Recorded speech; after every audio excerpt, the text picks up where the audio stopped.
he's now in the Wolfpack. This is the faction that's going to topple the legacy that is World Championship Wrestling. And somehow they deem it necessary to recruit this motherfucker who still loses because he keeps dancing. There's commitment to the gimmick, and then there's just being recruited. He is committed. Steiner's trying to DDP's wife. DDP doesn't like that very much. And Steiner tosses Kimberly out of a moving car. My question of it all was, why was she dressed like A burglar? Yeah, well, she was wearing all black and had like a black jacket on. It's like, why are you dressed like that? And the hat. Yeah, there was a moment where Benoit, before he hits the diving headbutt, he blew snot onto Henning. Then you can see it on his spandex when he got up. It's like, it's right there. Like, it was a big snot. Need a taser to beat Goldberg. Yeah. How does anybody beat him without a taser? You don't. Teases doing the Hulk up. He just like starts charging at Flair. Everybody fucking popped. Yeah, because Flair was chopping him, and then he like was about to Hulk up on him. This really cool guy is revealed to be David Flair, and of course he's in the Wolfpack as well. So to recap, the Wolfpack does not appear to have room for Mr. Perfect and Barry Windham, but Disco Inferno and David Flair have a home. And Tori Wilson. SuperBrawl 9 from WCW.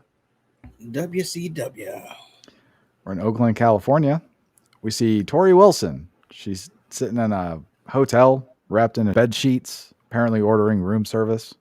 Turns out whoever she fucked last night got with a cattle prod. She giggled about it. And the simp invites Wilson to SuperBrawl, and her pussy got extremely wet. She had to tell her friends about it. There's a SuperBrawl. And they never said her name, by the way. We do know it's Tori Wilson, but they just referred to her as that woman. And then someone said the lady in red at some point. Then we see some people literally rotating. It was Ric Flair, Dusty Rhodes, I guess he's back. Bill Goldberg, Lex Luger, Hollywood Hulk Hogan, Kevin Nash. Then we get a mini Bill Goldberg, Bam Bam Bigelow hype video, and then a mini Ric Flair, Hulk Hogan hype video. They were both very clunky and just thrown together. I will say, as a whole, the video packages seemed out of place. They would be like, oh, here's a video package for a match, but that's coming up later. Next, we got this match. Like, well, why not show it before the match? Why are you showing it now? So I can forget about it by the time the match starts. I don't mind building the matchup in the middle of the show. You want Vince's formula. Yeah. It didn't make sense. For instance, they had the tag team titles there when you open the show, and they play a video package for the tag team tournament, and it's like, but that match is later. Right now we have whoever was first. And it's like, well, why are you trying to get me excited? Because that's coming up. They want you to keep watching. See, okay. You didn't have a problem with it. That's good. So you have Mike Tenay, Tony Schiavone, and Bobby the Brain Heenan on commentary. Schiavone says Ric Flair has the weight of the world on his shoulders. Also, the tag titles have been vacated, and we're going to crown new champions tonight. We sure are. Schiavone says to Heenan that Flair's been 13-time world champion, and he's coming in as president of WCW. Also, Hulk Hogan will stop at nothing to keep his title. Heenan says Hogan and Flair have been in high-profile matches. It's up to Flair to show up tonight. He's the one that has all the pressure. Tenay says what was once a professional rivalry has turned into a personal grudge match, and Flair has dedicated the match to his family tonight. Schiavone agrees with Tenay and then brings up the tag titles again. And then they take us to the World Tag Team Tournament. It's a hype video. Dean Malenko, Chris Benoit, Barry Windham, and Mr. Perfect are the best of the best. And then we'll find out who's walking away with the titles after they wrestle. They have this convoluted thing where Malenko and Benoit have to win to get another match so they can win the titles or some shit. Yes, the tournament was double elimination. And apparently Kurt Hennig and Barry Windham hadn't lost in the tournament. So Benoit and Malenko lost to Windham and Perfect. So they had to win a match to then move to the finals, which then it would be whoever wins. But if Hennig and Windham had won the first match, then it would have just been the one match. Yeah, very convoluted. Yeah. And then Malenko and Benoit gave very stiff promos. Very then interesting. They made the mistake of putting them in a promo. Then they kick it to Mean Gene Okerlund. And then Okerlund pretends to care about the tag titles, but then pivots to the WCW hotline. He says he's going to talk about the tag titles and some very interesting things. but he's only going to share what those things are if we call the WCW hotline. I got to be honest, that was a weak one from him. He's like, if you want to talk about the business, call the hotline. Well, that's pretty weak. And you don't even give any details of what we're talking about. Yep. We have Disco Inferno versus Booker T. Somehow Disco Inferno is still part of the Wolfpack, and he's still the newest member. This match came about because Disco talked shit to Stevie Ray and Booker in the back. Looks like the brothers are starting to make up. And then Booker choked Disco. Yes. Stevie Ray and Booker T were almost reconciling. You know, Stevie Ray, who's in the Wolfpack, in the NWO, so he shouldn't really be conversating with someone not in the NWO, who's Booker T, but it's his brother, so there's that. And yeah, I don't know why Disco got choked out for it, but he just shouldn't have been there. He was talking shit. Yeah, wrong place, wrong time for him. Well, this is another match where somehow Disco Inferno was allowed to be competitive, but his stupid dancing ultimately fucked him. And then Booker won with a Harlem Hangover. And after the match, Mike Tenay said Disco got an axe kicking because Booker uses an axe kick. Yep. This was a good match. Was it too competitive? Probably, as it is Disco Inferno. But I remember they did do the thing where when the bell rings, he would be able to hold his own. Like they went through that whole thing about him not being able to wrestle, then he would wrestle. And then he'd like invent moves. So honestly, he was pretty good. Like he was pretty good at playing what he was supposed to play. Yeah, he's good. I like Disco Inferno. My issue with him is that he's now in the NWO, the Wolfpack. This is the faction that's going to topple the legacy that is World Championship Wrestling. And somehow they deem it necessary to recruit this motherfucker who 2 years we've been watching this shit and he still loses because the motherfucker keeps dancing. There's commitment to the gimmick and then there's just being retarded. Well, he is committed. But yeah, it was a good match. Disco can wrestle. I enjoyed that submission he had, that fucking reverse figure 4 thing he did. He built it up and he finally did it. I was so happy for him. Yeah, that was during the arc of you can't wrestle, and then he started to create moves. And that was one he created. Or, he came out with. We have Chris Jericho versus Perry Saturn. This is a return dress match. I don't know how official it was, though. Jericho came out with referee Scott Dickinson, also Ralphus, who is dressed like one of the Golden Girls. So it's one thing for Saturn to wear the dress. Was the eyeliner necessary? Well, he was really committed to it. Okay. So the bell rings. Jericho berates Saturn, calls him a cross-dresser. Then Saturn just whoops on him. They fight in the crowd for a little bit. Saturn rips Ralphus's dress off for no reason. And he did the 10 punches to Jericho with Jericho's head under his dress. Hope he took a shower. And then Saturn gets Jericho in the rings of Saturn. Jericho reaches the ropes. Jericho hits Saturn with a lion salt. Saturn kicked out of that. Then he hits Jericho with a Death Valley driver. Then Saturn hits Scott Dickinson, the referee, with a Death Valley driver. Saturn walks off yelling, "Life's a drag," because he's a man in a dress. Jericho and Dickinson recover. Jericho is declared the winner by countout, even though there was no countout. Well, it didn't matter. He was going to get disqualified either way when he Death Valley driver the ref. I guess. The ref, who I would say really called it down the middle. Yeah, he was fine. But, he came out with Jericho, so you would think there would be more cheating, but he didn't even cheat. I do want to say, though, there was a fan who had a sign that said, "Hogan can bite me," or something like that. And the security guard took it from him. He saw it on camera. Oh. So even back then, they were taking signs. That wasn't even bad. Yeah, but they didn't want it. So Hogan probably was like, "Get that one, brother." Can't let the Hulkamaniacs see that. Yeah. Well, then we go to the internet location. Some nobody's talking to Ray and Conan, Ray Mysterio Jr. Specifically, they're talking about the possibility of Ray losing his mask. Ray says there's no way he's losing his mask tonight because he and K-Dog are such good friends. Conan calls the outsiders strawberry fools, and they don't know the streets like Conan does. Then it bleeds into a DDP Scott Steiner hype video. Steiner's trying to fuck DDP's wife. DDP doesn't like that very much. And Steiner tosses Kimberly out of a moving car. So they have to fight now. They have to fight. My question of it all was, why was she dressed like that? Like a Like- burglar.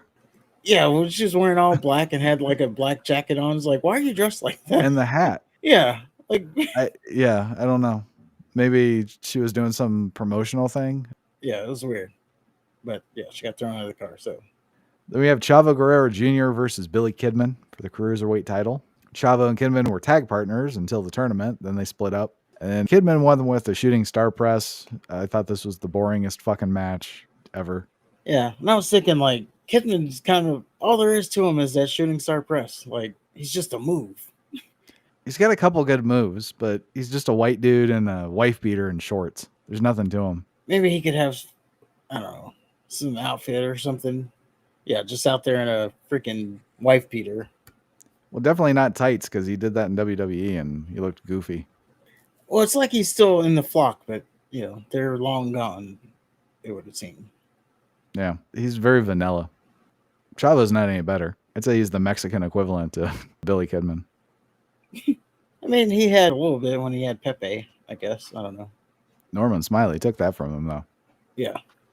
Well, then there's a Bill Goldberg, Bam Bam Bigelow hype video. Nothing to it, just like all the others. And then we have Mr. Perfect and Barry Windham versus Chris Benoit and Dean Malenko. It's for the tag team titles. Yeah, if Benoit and Malenko win, they have to wrestle Perfect and Windham again after a 30-second rest period. And Windham is the only one choosing to wrestle in jeans. And I'm not sure if they're NWO anymore. They're not. But it is good that he took his jacket off this time. Okay. So last time he wrestled in the vest. But yeah, you wrestled in a wife beater and jeans. I don't think that was much better. He looked like a slob. He did, but it was a little bit better than the vest. It's like, you didn't even take your jacket off? Come on now.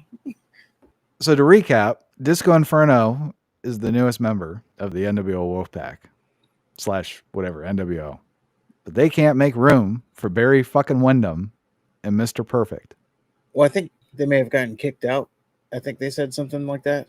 Why would you kick out Mr. Perfect and Barry Windham? Well, Wyndham was never in the NWO, but I think they kicked out Mr. Perfect for some reason. But they have Disco Inferno, Yes. who loses via dancing. Yeah. He'll probably be out too. There wasn't a lot of black and white representation on this one, though. Were they even there? No. Weird. Pretty much what you would expect from four legends in a match together. It's really fucking long, though. It was really awesome, especially Windham and Malenko. But then, like, there was a point in the match where I'm like, man, I wish this was like 5 minutes shorter. And also, Windham being as big as he was, jumping all over the place for Malenko and Benoit just kind of took me out of it. I think that should have been saved for Perfect, personally. Like, Windham had to take a knee to properly punch Malenko. He was a big dude. Benoit hit the diving headbutt. Windham broke up the pin and distracted the referee long enough for Perfect to eventually kick out. Malenko gets Windham in the Texas Cloverleaf. Mr. Perfect breaks it up. And then Malenko gets Windham back in the Cloverleaf. And then Windham just taps out immediately. So that was weird. And then Malenko and Benoit don't give Mr. Perfect a 30-second rest period like they're supposed to. And then Malenko goes to put Windham back in the Cloverleaf. Windham just chokes Malenko out with his belt. And he covers Malenko while still strangling him. And Mr. Perfect and Barry Windham are now the tag team champions, who for some reason the NWO don't have any room for. Yes. And I will say with this match, yeah, it seemed like it took forever to get to the first pin. And then the second one just came like immediately after. It was a little weird. Not the whole match, but at some point it's just like, well, they're just filling time here until, you know, they have 20 minutes and they're just filling the time. It started off really good and then it just kind of got lost. Yeah. I think maybe it was all the damn breakups, which is good for tag team wrestling, but there were a lot of breakups. I think it was just the size difference. I hate to say it.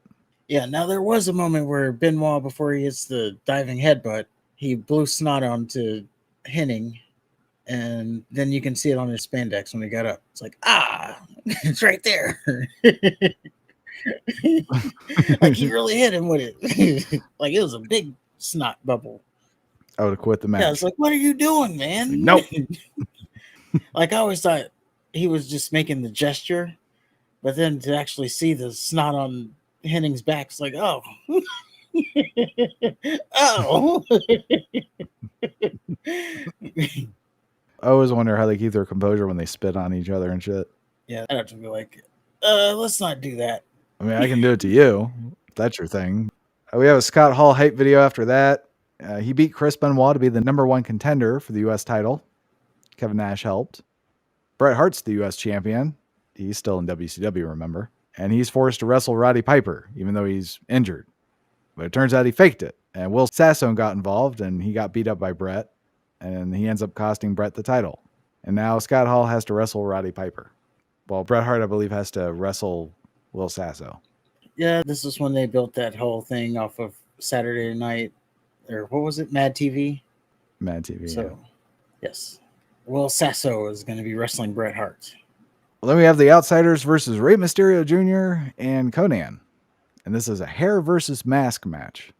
Luger was supposed to team with Nash, but Luger got hurt. Luger might also be fucking Miss Elizabeth at this point. And her hair is on the line. I was wrong. I thought it was Kevin Nash. Yeah, they couldn't do that. They had to do Miss Elizabeth. It was striking, by the way. Nash gets on the mic, and all he says is Oaktown Cali. And the crowd cheered. Heenan would just not let the stipulation go about Ray losing his mask. He's like, well, if he doesn't want to lose his mask, he shouldn't wear it. I felt like Shivani and Tenay legitimately got upset with him. Like, just let it go, dude. Yeah, he was on it for a bit. So Ray does his flippity-doos. Hall ends up catching him and does a fall-away slam, then yells, suck it. And Nash gets in, he tosses Ray around, tags Hall back in. Hall ends up going for a razor's edge on Ray. Ray escapes, tags Conan in. Conan runs wild until Nash hits him with a cheap shot. Ray ends up getting tagged in and starts running wild. And then Conan does moves that involves throwing Ray into Nash or Hall. And then a brawl ensues. Luger pulls Conan out of the ring and starts beating his ass with one arm. Ray hits Nash with a moonsault, but Miss Elizabeth distracts the referee. And Hall hits Ray with a razor's edge, pulls Nash on top of Ray for the cover. And then after the match, the bad guys make Ray take his mask off. And Conan helped. Yep, he loosened it. And then the bad guys laughed at how ugly Ray is. And we are now going to hip-hop Ray. Yes. Ray has a tiny head, doesn't he? Yeah. Well, after that, we got Scott Steiner versus DDP. It's for the WCW World title. They didn't even stop the Wolfpack music. They just let it play until Steiner came out, which I thought was funny. And then Steiner plucks out some lady from the audience, calls the lady a hoochie. She danced. That's what women were proud to be whores. Yes. The good old days. Then he calls the crowd scumbags. And if anybody in the building has a woman... I just love how he says it. If anybody in the building has a woman I'm going to just take her. There's not a damn thing anyone can do about it. Yep. Steiner tells DDP it's not his fault. DDP's wife wants to fuck him. And then DDP comes out, starts off as a fight with DDP getting most of the offense. Buff Bagwell comes out to help Steiner. And then DDP whoops on Bagwell and Steiner. Apparently it just flips into a no DQ match because Bagwell just keeps blatantly interfering. They even said something about DDP told the ref to just let him go. Yes. Okay. Then effectively becomes a handicap match. And Steiner beats on Page for a while. Bagwell slides a chair in the ring and distracts the ref. And I guess DQs count now, because why would you? I don't know. So Steiner whacks DDP with the chair. Bagwell exposes the turnbuckle. Bagwell gets caught by the ref and ejected. Yes. So again, now the DQs count. DDP, do they? Just wait. So DDP starts making a comeback. Steiner tries to use the chair on Page again, and the ref takes the chair away. Steiner chases the ref around the ring until he runs into a clothesline from DDP. And Steiner hits a Frankensteiner from the top rope. Page survives the pin. DDP goes for a diamond cutter. Steiner blocks it. Then he just starts repeatedly ramming DDP in the exposed turnbuckles from earlier. And the ref just watches and does nothing. He makes like concerned faces like, oh. Steiner locks in the Steiner recliner. DDP passes out. And then Steiner then throws the ref out of the ring and poses. Medical staff come out, check on DDP. Steiner talks shit about DDP's wife. And then, yeah, DDP's taken away in a stretcher. Poor DDP. Didn't get his revenge. And this was also another line from Heenan, because he's asking if like a husband and wife ever, something about them sharing the same bedpan, and it being cheaper for them. And then Shivani and Tanae got on him for that. And then he's like, I'm sorry. I won't say anymore. Let me go to the internet location. Mark Madden is there to make Bam Bam Bigelow look thinner. And then Bam Bam thinks he's beaten Goldberg. Yeah. But before that, we have Scott Hall versus Roddy Piper. It's for the WCW United States Championship. And Hall came out with fucking Disco Inferno, his right-hand man. Piper kicks Hall's ass. Disco Inferno distracts Piper. So now Hall kicks Piper's ass. They both blatantly uppercut each other in the dick. Hall kicks Piper's ass some more. Piper locks in a sleeper hold. Disco gets involved again, only to get his ass whooped again. Nash comes out, and then Hall pins Piper with his feet on the ropes. Piper refuses to believe he lost after the match. Ref has to raise Hall's hand, and then Piper tosses the belt on the mat. Hall tries to jump Piper with the title belt, and he gets decked. Bad guys try to beat Piper up, and then Piper gets out of the ring, yells something, and leaves. I think he said bullshit. Oh, okay. It was a good match for me. It was entertaining. I like how Piper would just blatantly cheat, and that's his thing. It was like when he went for a punch and then just poked him in the eye, kind of like Randy Orton does. One of the dick punches. So yeah, it was an entertaining thing going on there for me. That was all right. The setup was kind of convoluted with how they fucked over Brett, so now he has to wrestle Will Sasso. Yep, gotta get that big match in there. Well, up next we have Bam Bam Bigelow versus Goldberg. Bam Bam has no music and wants to be the first guy to beat Goldberg without a taser. Commentary rubbed their nipples over Goldberg again. They were talking about how great he is, and you need a taser to beat Goldberg. Yeah. How does anybody beat him without a taser? You don't. Yeah. So they do a lot of shouting at each other, and they turn to the crowd. They shout at the crowd, and then they just start circling each other in the ring. So there's a lot of that. Goldberg wanted to show off his new wrestling moves. He did a cool transition into an armbar. I forget what the setup was, but just immediately went into an armbar. It was a weak one, but it had potential. Bam Bam kind of kicks Goldberg's ass, and he works on his leg, making sure to keep him grounded. And then he goes up for a moonsault. Goldberg recovers, yanks Bigelow off the ropes, goes for a spear, and then Bigelow just rolls out of the ring because he outsmarted former NFL player. So they tussle for a little bit more, and then Goldberg just hits the spear. And he goes for a jackhammer, thinks twice about it, hits a second spear, and then he wins with the jackhammer. Well, it was one of the weaker jackhammers, but Bam Bam is like 1,000,000 pounds. Yeah. So you can expect that. I was surprised that Bam Bam got as much offense as he did, because he did control a good portion of the match working the leg. And I feel like the crowd was just waiting for the big move. Yeah. Like, he's just slowing him down. He's going to explode at some point, and we're just waiting for that. I don't think anybody in the building believed that Bam Bam was going to win. True. Which is sad, because apparently that was the whole reason he was in WCW, was to beat Goldberg, as they said many times. That's why he's here, is to beat Goldberg. Well, he failed. Yeah. They never addressed, or maybe they did on like the weekly television, like why it was so important for him to beat Goldberg, of all people. Why Goldberg specifically? Because he's the best. Yes, that's fair. And we haven't even gotten to greetings from Asbury Park Bam Bam yet. So there is more from this guy coming. That was a pussy fart of a introduction, though. Yeah. Well, finally, we have Hollywood Hogan versus Ric Flair for the WCW World Heavyweight Championship. And Hogan is still rocking both NWO colors. And again, the black and white was nowhere to be seen in this pay-per-view. I got to be honest, this whole pay-per-view was very boring and blasé for me. There's nothing about it that I found compelling. Until this match. I love this match. It was a barn burner from the jump. Flair and Hogan, they seemingly worked very stiff. I don't ever remember seeing Hogan be as aggressive as he was. He's usually either a bitch getting his ass whooped, using cheap shots to get the advantage, or he's just the baby face coming from behind. I've never seen him just take it to somebody like he did. This Hogan was fucking awesome. They fought on the floor. Hogan used a chair on Flair right in front of the ref. Of course, the ref didn't do anything about it. Flair gets busted open. They fight some more. Neither man backing down. Hogan especially going right after Flair. Hogan starts using his weightlifting belt on Flair. Again, the ref did nothing, but just watch and flinch. Hogan chops Flair in the corner. Hogan teases doing the fucking Hulk up. And he just like starts charging at Flair. Everybody fucking popped. He gave the face. Yeah, because Flair was chopping him, and then he like was about to Hulk up on him. It's great. I don't know if that was intentional or if he just kind of lost himself. Either way, though, that got a fucking amazing reaction. It was just really cool to see. It almost looked like, yeah, one of those chops woke him up or something. Or maybe Yeah. it hit him a little too hard and he was like, oh, shit. That's it, motherfucker. Yeah. Like it pissed him off. I could see that too. Yeah. Flair kicks Hogan in the dick and gets his weightlifting belt from him and starts whipping him. To be fair, the ref didn't do anything about that either.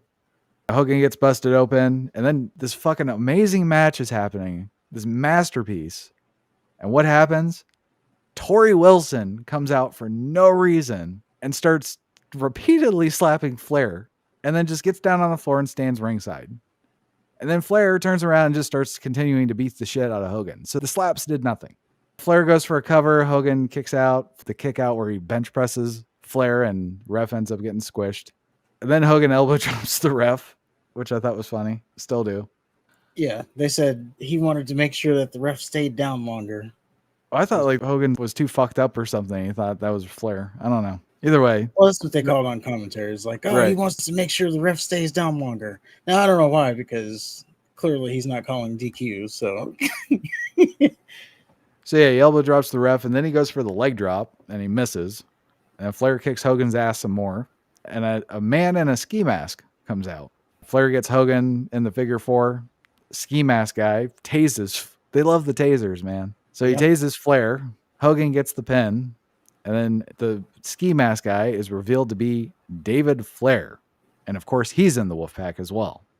So to recap, the Wolfpack does not appear to have room for Mr. Perfect and Barry Windham, but Disco Inferno and David Flair have a home. and Torrie Wilson. And Torrie Wilson. Well, I get that. David stuns Rick some more and then walks around opening his jacket to show off the NWO shirt while Torrie Wilson rubs his shoulders. And the bad guys celebrate. Yeah. I mean, it sets up a good story, I guess. Does it? Yeah. David is now in the NWO. They played it the whole time that Flair was fighting for his family, only for his family to turn on him. We So- talked about Billy Kidman being vanilla. What the hell is this? Maybe he comes around. I haven't heard him on the mic yet. If I remember correctly, he does not come around. Oh, I mean, last we saw him, he was getting his ass beat by the whole NWO, and now he's a part of them. So He kind of Yeah, has a it's Chotch vibe. yeah, I could see that. But that was SuperBrawl. I thought on a whole, the entire pay-per-view was ass up until the main event. And then Torrie Wilson came out and just completely shit all over that. Never thought I'd be disappointed to see Torrie Wilson. Yeah, for me, it was more like a pay-per-view that was there. It's like if you're relaxing on a Sunday or something, you just want to put wrestling on. You just put it on and let it run. Don't pay too much attention to it. It's kind of that. It's just like, I don't know, wrestling comfort. That was a cool version of Hogan, though. Yeah. Oh, by the way, Bruce Buffer, he brought it this week with the announcement. I didn't write it down, but he brought it. I missed it. Yeah, he was saying something about Hogan being the biggest icon in wrestling, and he's the leader of the NWO, a faction who's brought all this turmoil to WCW. And, you know, when Flair came out, he was talking about how Ric Flair promised that he was going to put his personal vendetta aside and he's just going to wrestle this match without the personal vendetta. Like, he's going to keep it fair, or I don't know. But yeah, good announcements from him. He's been kind of on a downslope. I guess I trained not to listen to him now.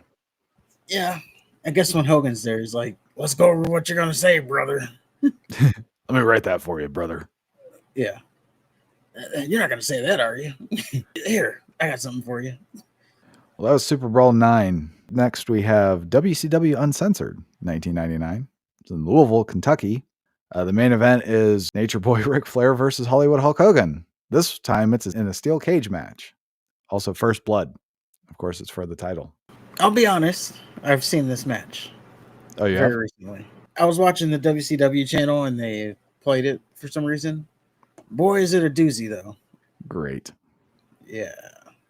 It is a doozy. So this Hogan Flair match is going to be just like Angle and Benoit. It's going to be this one fucking amazing moment that just dies. and is never seen again. But before that, we have ECW Hardcore Heaven 1995. We're in Philadelphia, Pennsylvania. This is the second Hardcore Heaven event. It took place July 1st, 1995 in the ECW Arena. The 8 professional wrestling matches were contested. The main event was the Gangstas, which was Mustafa and New Jack. They're making their in-ring ECW debut against Public Enemy. God, talk about a mismatch. I know, they're the Hardcore Legends Public Enemy. You got the Gangstas versus fake Gangstas. You got Public Enemy. Whatever. We saw them in WCW. They're Hardcore Legends.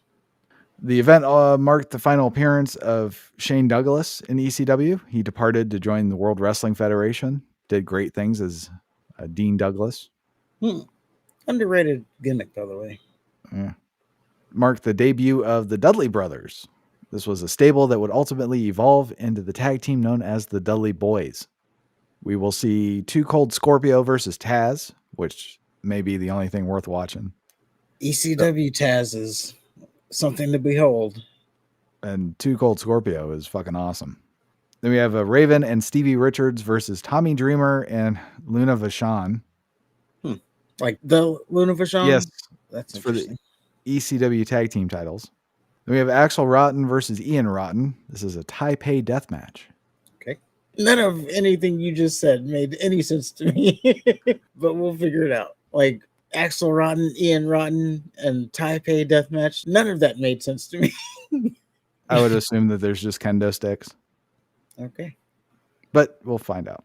I'm not too familiar with the Rotten's catalog, but I'm pretty sure it's going to be gory at least. And then we have Sandman versus Cactus Jack for the ECW World Heavyweight title. That'll be fun. It'll be interesting.